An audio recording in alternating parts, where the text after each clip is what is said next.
आप सब लोगों को सादर प्रणाम। अखिल भारतीय राष्ट्रीय कांग्रेस की राष्ट्रीय महासचिव श्रीमती प्रियंका गांधी जी, सीएलपी की लीडर मोना मिश्रा जी, अखिल भारतीय राष्ट्रीय महिला कांग्रेस की अध्यक्ष निट्टा डिसूजा जी, नसीमुद्दीन सिद्दीकी जी और यहाँ पर सारे वरिष्ठ कांग्रेस जनों के साथ मैं आप सबका तहे दिल से स्वागत करती हूँ। मुझे लगता है इससे ज़्यादा सशक्त नारा आज तक लड़कियों के लिए इससे पहले किसी ने नहीं दिया था। भारतीय राजनीति के अपने बहुत सारे पड़ाव रहे हैं, उन पड़ावों ने बड़ी क्रांतिकारी देखी है, चाहे वो श्वेत क्रांति हो, हरित क्रांति हो, पंचायती राज में 33% महिलाओं के आरक्षण की क्रांति हो, आईटी और दूरसंचार की क्रांति हो। और हर क्रांति जब हम इतिहास पलट के देखते हैं तो कहीं लगता है कि वहाँ से राजनीति ने एक नया मोड़ लिया। मेरा अपना मानना है कि 40% महिलाओं का टिकट एक वो बड़ा पड़ाव था और आज उसी को आगे ले जाने के लिए, उसको वास्तविकता बनाने के लिए, उसको असलियत बनाने के लिए ये शक्ति विधान महिला मैनिफेस्टो के साथ हम आपके पास आए हैं। महिलाओं की भागीदारी सामाजिक रूप से और राजनीतिक रूप से ये सशक्त करेगी और सुनिश्चित करेगी। मैं आग्रह करती हूँ हमारी महासचिव आदरणीय प्रियंका जी से कि वो इस मैनिफेस्टो के बारे में आपसे बात करें। ये पहला इतिहास में हिंदुस्तान की राजनीति में ये पहला वुमेन मैनिफेस्टो है, तो ज़रूर इसको आगे भी इस बात को पहुँचाइए।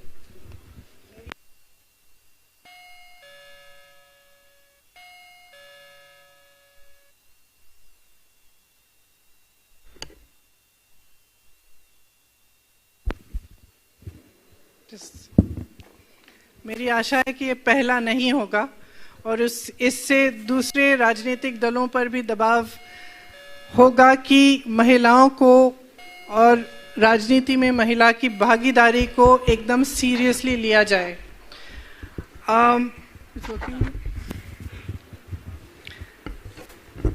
देखिए, दृढ़ निश्चय, सक्षमता, शक्ति, ये महिला के सहज गुण होते हैं।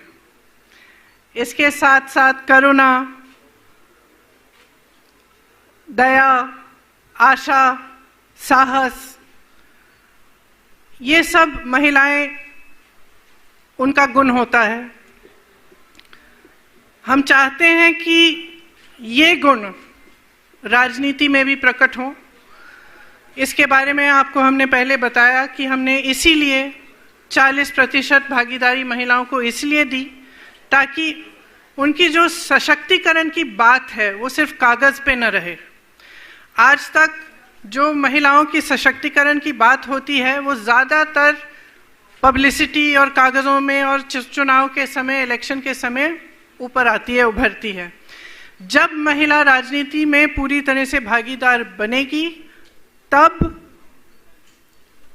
उसका ट्रांसलेशन सिर्फ पब्लिसिटी, सिर्फ कागजी बातों, सिर्फ ऐलानों से जाकर एक्चुअली ज़मीन पे होगा। इसकी शुरुआत पंचायती राज में कांग्रेस पार्टी द्वारा जो 33% आरक्षण था उससे इसकी शुरुआत हुई। कांग्रेस पार्टी ने देश को पहली महिला प्रधानमंत्री दी। उत्तर प्रदेश में सुचेता कृपलानी जी यहाँ की पहली महिला मुख्यमंत्री भी रही, वह भी कांग्रेस पार्टी की थी। हमारे देश में महिला प्रधानमंत्री तब बनी जब दूसरे विदेश में और पूरे दुनिया भर में बहुत कम महिलाओं की राजनीति में उस स्तर पर भागीदारी होती थी। आज जाकर अमेरिका में एक महिला वाइस प्रेसिडेंट पहली बार बनी है कुछ सालों पहले, और हमारे देश में एक महिला प्रधानमंत्री बहुत समय पहले बनी थी। ये कांग्रेस पार्टी की सोच थी। इसी सोच को आगे लेते हुए, आगे बढ़ाते हुए हमने ये एक महिला घोषणा पत्र बनाया है जिसमें हम ये कहना चाहते हैं कि हम महिलाओं को सचमुच सशक्त बनाना चाहते हैं। महिलाओं को सचमुच सशक्त बनाने के लिए हमें एक ऐसा वातावरण बनाना पड़ेगा जहाँ पे महिलाओं की अभिव्यक्ति बंधनों को तोड़ सके, जो एकदम महिलाओं को अपना पूरा फ्रीडम ऑफ चॉइस मिले, अपनी पूरी भागीदारी मिले राजनीति में, समाज में इस तरह की भागीदारी मिले जिससे उनका अत्याचार बंद हो, उनका शोषण बंद हो। जहाँ जहाँ मैं जाती हूँ, खास तौर से उत्तर प्रदेश मैंने देखा है कि बहुत शोषण होता है महिलाओं का, और वे लड़ रही हैं। ये बात नहीं है, ये महिलाओं की लड़ने की बात ये पहली बार हम नहीं कर रहे हैं, ये आपसे ही उभरी है। और यहाँ पे जो हमने 2 सालों से जो काम मैंने यहाँ किया, और मैंने देखा कि जहाँ जहाँ मैं गई वहाँ पे महिलाएं अपने हकों के लिए लड़ रही हैं। खास तौर से जो नौजवान महिला है वो सहना नहीं चाहती है, वो सहने में कोई उसके का ग्लोरिफिकेशन नहीं होना चाहिए। वह अपने हक के लिए आज लड़ने को तैयार है और लड़ेगी। उस भावना से हमने ये घोषणा पत्र बनाया है ताकि लड़ने में हम मदद करें, समर्थन दें और महिलाओं को हम पूरी तरह से सशक्त बनाएं। इसको हमने 6 हिस्सों में बांटा है: स्वाभिमान, स्वावलंबन, शिक्षा, सम्मान, सुरक्षा और सेहत। देखिए, स्वाभिमान की सबसे बड़ी बात यह है कि राजनीति में जो 40% हम हिस्सेदारी से हम शुरू कर रहे हैं टिकटों में, हम चाहते हैं कि इसको हम आगे बढ़ा के एक दिन ये 50% बने। ये जो हिस्सेदारी है, इससे जो इम्बैलेंस है राजनीति में महिलाओं का, उसको हम ठीक करने की कोशिश करना चाहते हैं। संसद और विधानसभाओं में महिलाओं का प्रतिनिधित्व आज 14% से कम है। जब 40% महिलाएं टिकट लेंगी और चुनाव लड़ेंगी, आशा है कि ये बढ़ेगा, विधानसभा में बढ़ेगा, और उसके बाद जब लोकसभा का चुनाव आएगा तो आशा है कि और भी बढ़ेगा। स्वावलंबन में हमने महिलाओं के लिए बहुत सारी घोषणाएं की हैं। आपको शायद मालूम होगा कि उत्तर प्रदेश में कामकाजी महिलाओं की भागीदारी अब 9.4% है, 9.4%। हमने इसमें घोषणा पत्र में ये घोषणा की है कि नए सरकारी पदों में आरक्षण प्रावधानों के अनुसार 40% महिलाओं को नियुक्ति होगी। इसका मतलब है कि जो हमने घोषणा की कि हम 20 लाख रोजगार दिलवाएंगे, उसमें से 8 लाख रोजगार महिलाओं के लिए होंगे। 50% तक महिलाओं को नौकरी देने वाले व्यवसायों को कर में छूट और सहायता मिलेगी। महिलाओं द्वारा संचालित छोटे व्यवसायों को सस्ता ऋणों और टैक्स रिफंड हेतु फंड मिलेंगे। कामकाजी महिलाओं के लिए 25 शहरों में सुरक्षित और नवीनतम सुविधाओं वाले छात्रावास बनाए जाएंगे उनके लिए। ग्रामीण और कुटीर क्षेत्र में महिलाओं का सशक्तिकरण होना चाहिए। उसके लिए आंगनबाड़ी कार्यकर्ताओं और आशा बहुओं के लिए 10,000 रुपये का न्यूनतम मानदेय मिलेगा। सहायता समूह को 4% इंटरेस्ट रेट पर ऋण। मनरेगा में महिलाओं को प्राथमिकता, 40% कार्यों में आरक्षण मिलेगा। राज्य में राशन की 50% दुकानों का प्रबंध और संचालन महिलाओं द्वारा किया जाएगा। शिक्षा के लिए जो शैक्षिक सशक्तिकरण है, उसके लिए हम कुछ कदम उठाना चाहते हैं। जैसे मैंने पहले भी कहा अपने भाषणों में, 10+2 में प्रत्येक लड़कियों के लिए स्मार्टफोन दिया जाएगा। आप जानते हैं, कल ही मैं एक छात्रा से बात कर रही थी, वो मुझे बता रही थी कि कोरोना के दौरान सबसे बड़ी संकट उनको जो आई कि जो ऑनलाइन शिक्षा थी वो कर नहीं पाई क्योंकि उनके पास स्मार्टफोन नहीं थे। तो आज स्मार्टफोन शिक्षा का माध्यम बन गया है और सुरक्षा का माध्यम भी है। हाँ, आपको नहीं। अच्छा, सॉरी। तो 10+2 की छात्राओं को स्मार्टफोन मिलेगा। जैसे मैं कह रही थी, ऑनलाइन शिक्षा में सुविधा मिलती है और सुरक्षा के लिए भी ये बहुत महत्वपूर्ण बन गया है। इसी तरह से स्नातक में जो नामांकित प्रत्येक लड़कियों को स्कूटी मिलेगी। राज्य भर में वीरांगनाओं के नाम पर 75 दक्षता विद्यालय शुरू किए जाएंगे। ये हर जिले में होंगे। इसमें महिलाओं को दक्षता के लिए प्रशिक्षण और तरह तरह की ऐसी चीज़ें सिखाई जाएंगी जिससे वे सशक्त बन पाएं।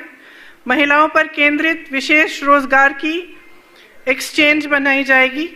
राज्य भर में महिलाओं द्वारा प्रबंधित और संचालित संध्या विद्यालय भी होंगे। खासतौर से ये जो अर्बन सेंटर्स हैं और शहरों में हैं, ये यहाँ लगवाए जाएंगे जहाँ पर महिलाएं शाम को आकर पढ़ाई कर सकेंगी, और इनके लिए जो सुरक्षा की सुविधाएं हैं उनको हम अच्छी तरह से बनवाएंगे। आपको शायद पता होगा कि कोरोना के कारण माध्यमिक स्तर की 1 करोड़ छात्राओं ने शिक्षा छोड़ी यूपी में। 2014 में शिक्षा के बजट में लगातार कटौती हुई है। 2014 के बाद से बेटी बचाओ बेटी पढ़ाओ का 60% बजट सिर्फ विज्ञापनों में खर्च किया गया है। इसीलिए मैं कहती हूँ कि महिलाओं के सशक्तिकरण की बात जो है सिर्फ विज्ञापनों में रह चुकी है, और महिलाओं को जिस तरह से भागीदार बनाना चाहिए उस तरह से बनाने की कोशिश भी नहीं रही है। ये इसलिए कि सब राजनीतिक दल ये पहचानते हैं कि अगर इस देश की सारी महिलाएं अपनी शक्ति को पहचानें और उस शक्ति को एक राजनीतिक शक्ति में बदल दें तो ये देश बदल सकता है। तो ये जो जातिवाद, सांप्रदायिक जो राजनीति है ये खत्म हो सकती है। तो मैं आग्रह करना चाहती हूँ सारी महिलाओं से, अपनी सारी बहनों से, कि एक बहुत बड़ा मौका है। आपको अपनी शक्ति को पहचानना है और उसको इस्तेमाल करना है। विकास की राजनीति को लाइए इस देश में, और खास तौर से उत्तर प्रदेश में। इसके साथ साथ आगे बढ़ते हुए घरेलू क्षेत्र में मान्यता और सशक्तिकरण के लिए आप सब जानते होंगे, एनएसएस रिपोर्ट में ये आया है कि भारतीय महिलाएं अवैतनिक घरेलू कामों में 5 घंटे हर रोज कम से कम काम करती हैं, और इसके साथ साथ भारतीय पुरुष अवैतनिक घरेलू कामों में सिर्फ 1.5 घंटा प्रतिदिन करते हैं। तो ये बहुत इम्बैलेंस है, समाज में भी है। राज्य भर में सरकारी बसों में महिलाओं के लिए हम मुफ्त यात्रा दिलवाना चाहते हैं। महिलाओं को हर साल 3 गैस सिलेंडर मुफ्त मिलेंगे। प्रत्येक बुजुर्ग महिला और विधवा को 1000 रुपए का मासिक पेंशन मिलेगा। प्रत्येक ग्राम पंचायत में महिला चौपाल का निर्माण किया जाएगा और गरीब परिवारों को मुफ्त इंटरनेट दिया जाएगा। महिलाओं के लिए निजी क्षेत्र या अंतर्राष्ट्रीय विद्यालयों के साथ साझेदारी में 10 विश्व स्तरीय आवासीय खेल अकादमी महिलाओं के लिए हम बनवाएंगे। परिवार में पैदा होने वाली प्रत्येक बालिका के लिए एक एफडी सावधि जमा बनवाई जाएगी। घरेलू हिंसा और नशे से निपटने के लिए प्रशिक्षित सामाजिक कार्यकर्ता की नई योजना बनेगी, जिससे जिन महिलाओं को घरेलू हिंसा का सामना करना पड़ता है उन्हें समर्थन मिले। उनके लिए एक पॉइंट हो जहां वो जा सकती हैं, मदद मांग सकती हैं, जहां पे दूसरी महिलाएं उनको ठीक तरह से समझा सकती हैं और जो उनके हक हैं उनसे अवगत कर सकती हैं, और उनके जो अधिकार हैं और जो लीगल टर्म्स हैं। सुरक्षा के लिए मुझे कहने की ज़रूरत ही नहीं है, शायद सबको मालूम है कि उत्तर प्रदेश में महिलाओं की सुरक्षा की क्या हालात है।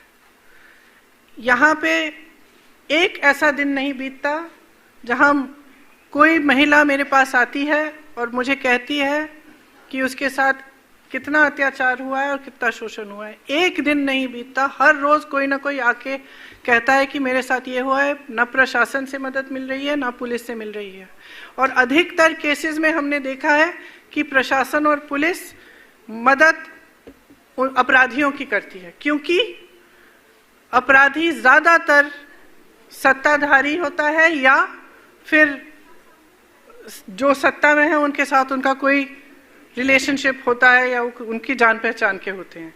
तो हमने बार बार ये देखा है। तो हम चाहते हैं कि महिला सुरक्षा के लिए कुछ ऐसे स्टेप्स लिए जाएं जिससे ये चीज़ें इनमें सख्ती आए। उसके लिए पुलिस बल में 25% महिलाओं को नौकरियां देने का हमने घोषणा की है, और हर थाने में महिला कांस्टेबल होनी चाहिए। बलात्कार जैसे अपराध की शिकायत के 10 दिन में यदि अत्याचार अधिनियम की धारा 4 का पालन न हो तो अधिकारी के निलंबन का एक कानून बनाया जाएगा, क्योंकि हमने ज़्यादातर केस ऐसे देखे हैं जहां पे एफआईआर दर्ज नहीं किया जा रहा है क्योंकि साठगांठ होती है, या फिर जैसे मैंने कहा जिसने अत्याचार किया है उसका सत्ता के साथ कोई एक्सेस होता है तो पुलिस एफआईआर दर्ज नहीं करती। तो इसमें हम चाहते हैं कि एक कानून बनाया जाए कि ऐसे केसेस जो हैं इसमें अगर किसी ने एफआईआर दर्ज नहीं किया तो उसके खिलाफ कार्रवाई की जाएगी। घरेलू हिंसा और नशे के लिए मैंने पहले ही कहा, सुरक्षा के लिए और विशेष अधिकार प्राप्त आयोग का गठन जिसमें 6 महिलाएं होंगी, 2 न्यायाधीश, 2 सामाजिक कार्यकर्ता और 2 सरकारी अधिकारी। ये पीड़िता और परिवार के आरोपी या प्रशासन द्वारा शोषण और डराने धमकाने जैसे मामलों में कार्रवाई करेंगी। हर जिले में महिला पीड़ितों के लिए मुफ्त कानूनी सहायता हेतु 3 सदस्यीय विशेष कानूनी प्रकोष्ठ का गठन किया जाएगा। तो हर जिला में एक ऐसा प्रकोष्ठ होगा, हर जिले में, जहां आपको कानूनी सहायता मुफ्त मिल सके और आपको कानूनी सलाह मिल सके अगर आप पर इस तरह के अत्याचार किए गए हैं। सेहत के लिए जैसे हमने पहले भी ऐलान किया है, कोई भी बीमारी हो तो 10 लाख रुपए तक सरकारी इलाज मुफ्त किया जाएगा। इसके साथ साथ ग्रामीण और शहरी क्षेत्रों में नए स्वास्थ्य केंद्र खोले जाएंगे। पीएचसी और सीएचसी को मजबूत किया जाने के लिए अस्पतालों, विश्वविद्यालयों और विद्यालयों में मानसिक धर्म से संबंधित वस्तुओं और दवाओं की मुफ्त आपूर्ति होगी। महिलाओं को स्वास्थ्य संबंधी चिकित्सा के लिए प्रत्येक पीएचसी में एक अलग महिलाओं द्वारा संचालित स्वास्थ्य शक्ति केंद्र दिया जाएगा, बनाया जाएगा खास महिलाओं के लिए, जहां पे सिर्फ महिला उसको संचालित करेंगी और वहां महिला डॉक्टर भी उपलब्ध होंगी। तो ये स्वास्थ्य के लिए थी। ये मोटी मोटी है जो हमने पॉइंट्स हमने अपने घोषणा पत्र में डाले हैं, लेकिन इससे ज़्यादा भी बहुत सारी ऐसी, ये हमारा घोषणा पत्र है।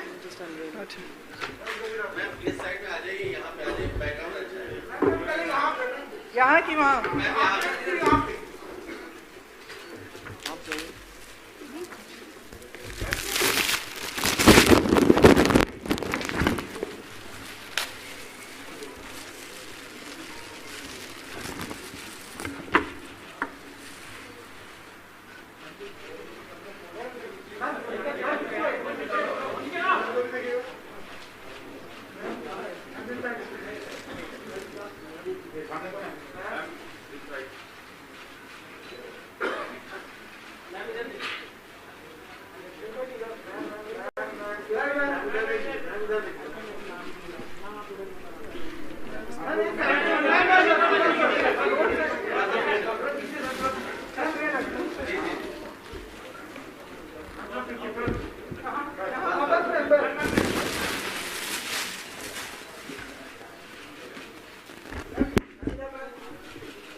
मैं आग्रह करूंगी कि हमारे बीच में अखिल भारतीय महिला कांग्रेस की राष्ट्रीय अध्यक्ष नेटा डिसूजा जी हैं, वो ज़रूर इस बात को बोलें, क्योंकि उत्तर प्रदेश में हमने ये बड़ी पहल करी है पर बाकी देश में भी इसके बारे में काफ़ी सुगबुगाहट है।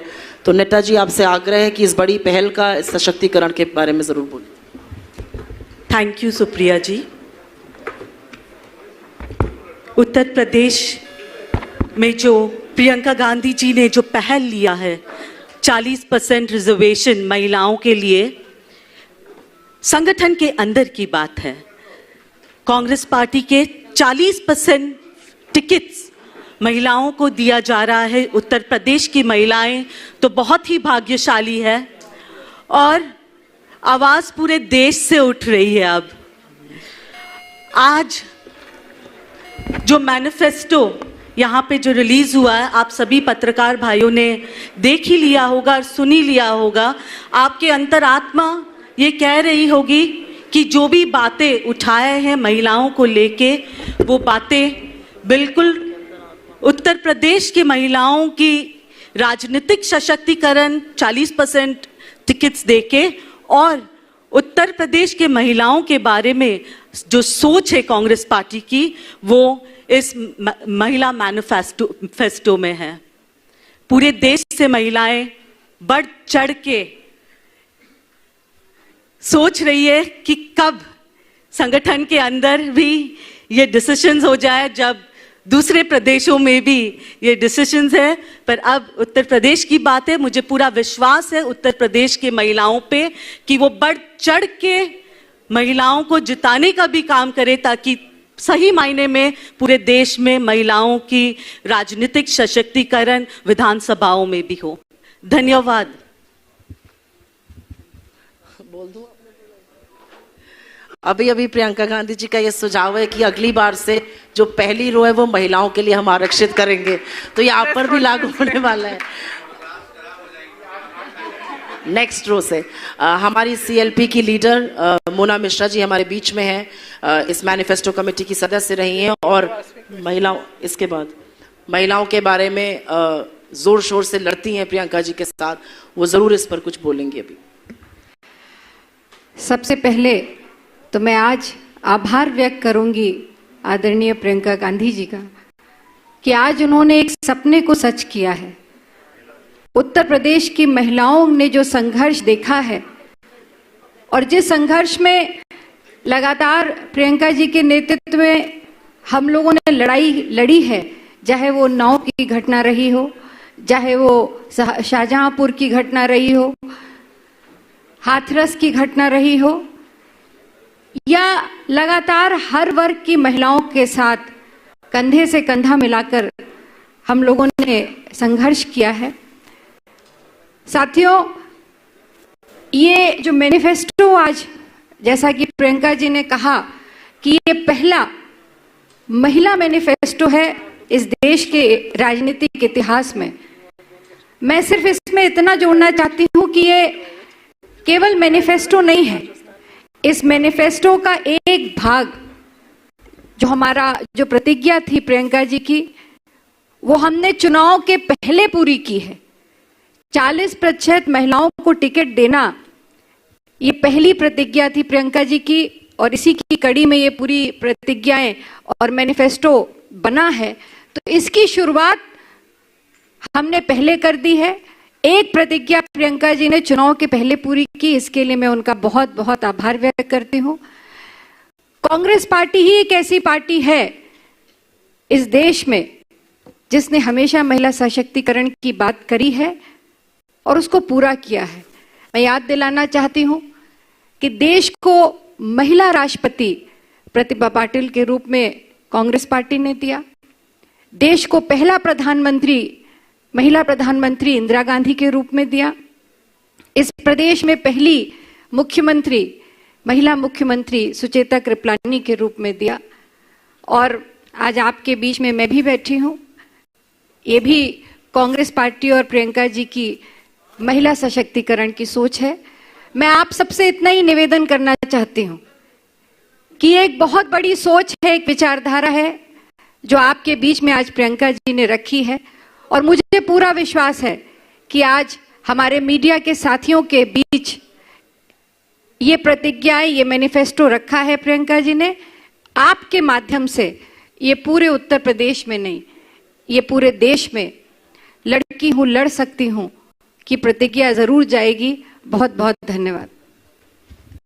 हम आप लोगों से सवाल लेंगे। मैं आशा करती हूँ सबके पास आएंगे हम, पर क्योंकि महिलाओं का मैनिफेस्टो है तो ये शायद ये सही होगा कि हम एक महिला से ही शुरुआत करें। एएनआई से कामना जी, आप अपना सवाल पूछिए। थोड़ा सा ये बोल दूं कि आज के सवाल सिर्फ महिला मैनिफेस्टो पर ही होंगे। महिलाओं से रिलेटेड है। पहला सवाल मैं ये करना चाहती हूँ कि आपने जब से ये जारी बात बोली कि हम 40% महिलाओं को देंगे, तब से आज तक आप क्या देख रहे हैं, क्या रिस्पॉन्स है, आप खुद क्या महसूस कर रहे हैं?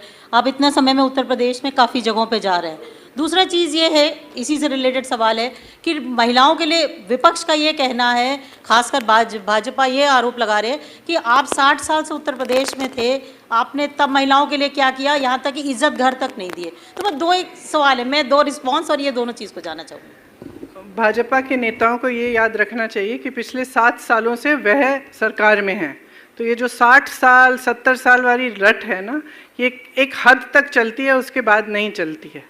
उन्होंने क्या किया है उस पर बात करें, और हर चीज़ के लिए एक समय होता है।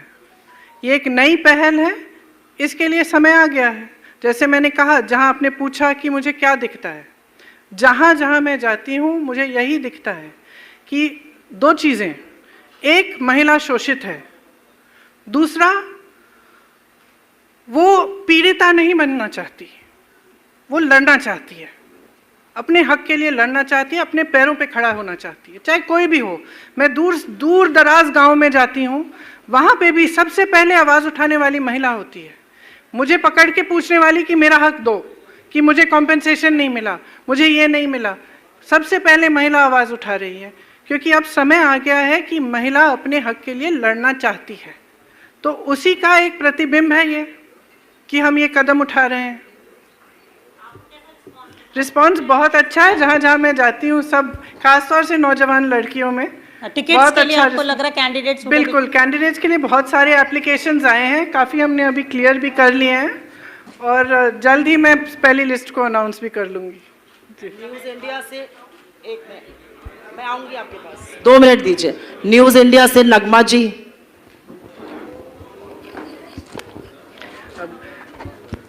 प्रियंका जी, मेरा सवाल आपसे ये है कि नो डाउट कि जब से आपने ये नारा दिया है कि लड़की हूँ लड़ सकती हूँ, उत्तर प्रदेश में लड़कियों में थोड़ी जागरूकता आई हुई है, लेकिन क्या उत्तर प्रदेश में 2022 के चुनाव को लेकर ये सारी चीज़ें हो रही, लेकिन जहाँ जहाँ आपकी सरकारें हैं वहाँ पर महिलाओं के लिए क्या कर रही हैं आप? देखिए, यहाँ से हमने पहल की है।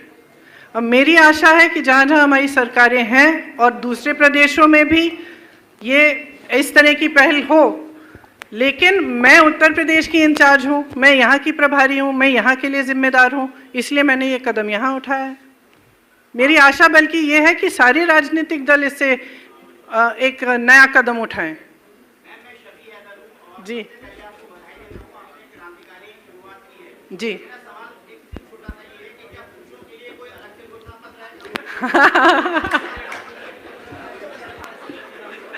एक और घोषणा पत्र है जो सबके लिए है, बनाओ अलग से। क्यों, आप सशक्त नहीं है क्या? काफी, हाँ, 14% महिलाएं हैं, मैंने कहा विधानसभा में, आप सशक्त नहीं हैं। नहीं नहीं, कोई नहीं, करिए। नहीं, देखिए हमारा जो मैं समझा देती हूँ, हमारा जो मेन घोषणा पत्र है वो भी तैयार हुआ है। बाय द वे, ये घोषणा पत्र और वो वाला, इसमें बहुत काम किया गया है। ये सिर्फ एक कमरे में बैठ के तैयार नहीं किया गया है। पिछले 10 महीनों से हमारी जो घोषणा पत्र समिति है, जिसके चेयरमैन सलमान खुर्शीद साहब हैं और सुप्रिया जी, मोना जी भी उस घोषणा पत्र समिति में हैं, वह हर ज़िले में गए हैं। ज़िले वार उन्होंने अलग अलग ग्रुप से बात की है, महिलाओं से, पुरुषों से, समाज के जो ग्रुप्स हैं सबसे बात की है, और उसके आधार पर ये घोषणा पत्र बना है। ये महिला वाला भी, और जो मेन घोषणा पत्र है जो मेरे ख्याल से अब 2 हफ्तों में तैयार हो जाएगा, तो उसका रिलीज भी होगा, उसमें भी मैं आपको निमंत्रण दूंगी, आप आइए।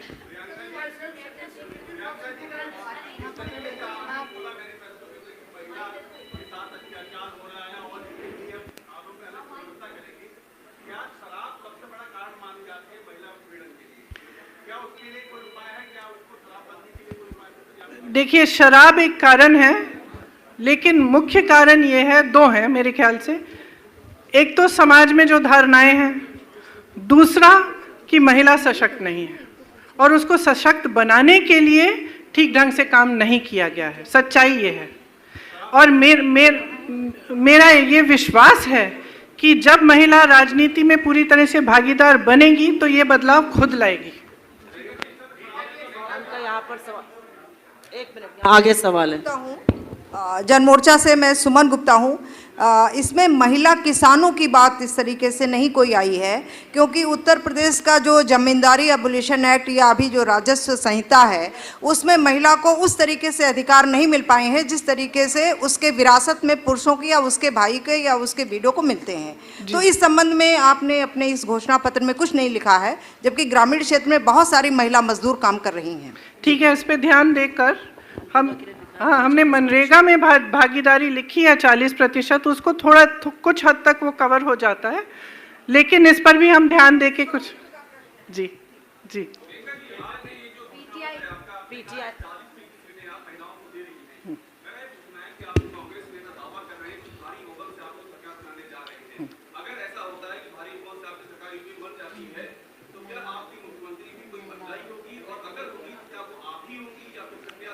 अब ये देखिए, आप इतनी भविष्य की बातें पूछ रहे हैं कि अगर ये होगा तो वो होगा या ये होगा, ये तो बाद में देखेंगे क्या होगा। हो सकता है, क्यों नहीं हो सकता। पीटीआई, आप शुभकामनाएं दीजिए मैनिफेस्टो के साथ, आप शुभकामनाएं दीजिए कि ये वक्त आए कि ये सवाल आप जब चुनाव के बाद हम लोगों से पूछ पाए। धन्यवाद। पीटीआई से, पीटीआई कहीं पे अर्नब सिन्हा जी बैठे थे, चलिए एनडीटीवी से पूछिए। अरे सॉरी, मैं सच्चाई बताऊं आपको, अभी तक जो हमने लिस्ट आपस में जो अभी क्लियर की है उसमें अभी तक 60 महिलाएं और 40 पुरुष हैं। प्रियंका तो जी, आप हमने अभी जवाब दे रहे हैं, तो अभी तक जो हमने क्लियर किए हैं नाम, अभी उसको हमने पब्लिक नहीं किया है क्योंकि हम थोड़े ज़्यादा करना चाहते हैं। बहुत ज़्यादा एप्लीकेशंस हैं तो उसमें टाइम लगता है। अभी तक 60 महिलाएं और 40 मेल हैं। एक मिनट, ये सवाल इधर है, आप पूछिए सवाल। मेरा एक सवाल है प्रियंका जी, ये सारी घोषणाएं तो आप तब लागू करेंगी जब सत्ता में आएंगी। योगी जी कह रहे हैं कि इस बार जो है मंदिरों में जा रहे हैं विपक्ष के नेता, तिलक लगा रहे हैं, और इस बार अगर हमारी सरकार बन गई तो ये सारे जो नेता हैं विपक्ष के, ये कार सेवा करते हुए नजर आएंगे मंदिरों के बाहर। तो इस पर आपका क्या कहना है? दूसरा, मेरा इस पर ये कहना है कि बस इसे एक मिनट, इससे जुड़ा ही एक सवाल और है कि जिस तरह से भाजपा ये कह रही है कि कांग्रेस के रिजीम में मुस्लिम तुष्टीकरण बहुत ज्यादा हुआ, इस पर आप क्या मानती हैं? ये दोनों अजीत जी, सवाल आज एजेंडा जो है वो महिला मैनिफेस्टो है। मेरा आपसे अनुरोध है कि इसको इसी पर रखिए। मोना जी, मेरा आपसे विनम्र अनुरोध है कि आप बीच में दखल ना दें। मेरा सवाल प्रियंका जी से है। मेरा आपसे विनम्र अनुरोध है, आप दखल ना दें। आप दखल देंगी, मैं थोड़ा ज्यादा बोलूंगा। लेकिन मैं सिर्फ एक चीज कहना चाहती हूँ। मुझे प्रियंका जी आपसे विनम्र अनुरोध है, इस पर मुझे जवाब चाहिए। इस संदर्भ में मैं सिर्फ एक चीज कहना चाहती हूँ कि योगी जी को क्या मालूम कि मैं कहाँ जाती हूँ, कौन से मंदिर में जाती हूँ और कब से जा रही हूँ। उनको ये मालूम है कि मैं 14 साल की उम्र से मैं व्रत रखती थी। उनको क्या मालूम? क्या वो सर्टिफिकेट देंगे मुझे अपने धर्म का या जो मेरी आस्था है उसका? मुझे उनकी प्रमाण पत्र की कोई जरूरत नहीं है। जो मेरी आस्था है वो मेरी आस्था है। हम अंतिम सवाल लेंगे। नहीं, एक सवाल और लेंगे। आपका सवाल मैनिफेस्टो पे है, पूछिए।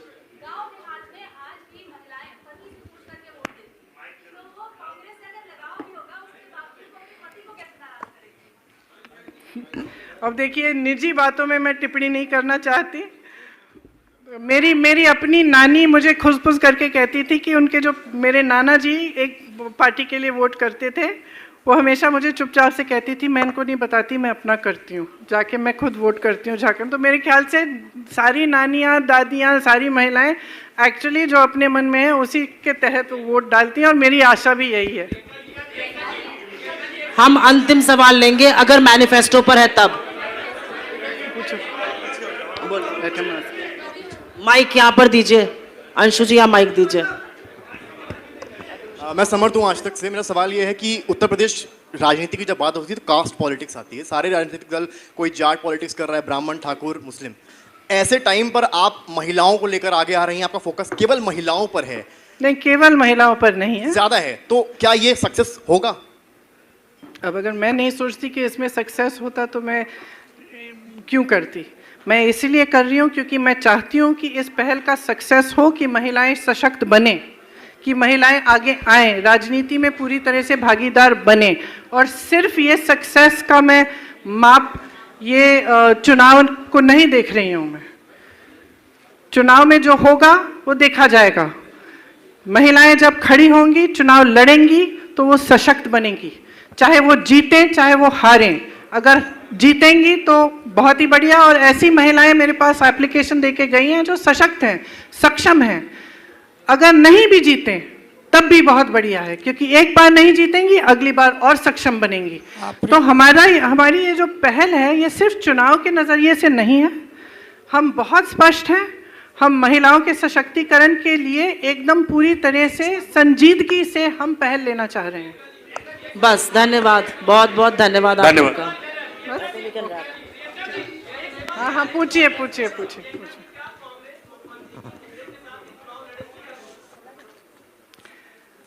जब ये तय होगा, जब इसका निर्णय होगा तो आपको पता चल जाएगा इमीडिएटली।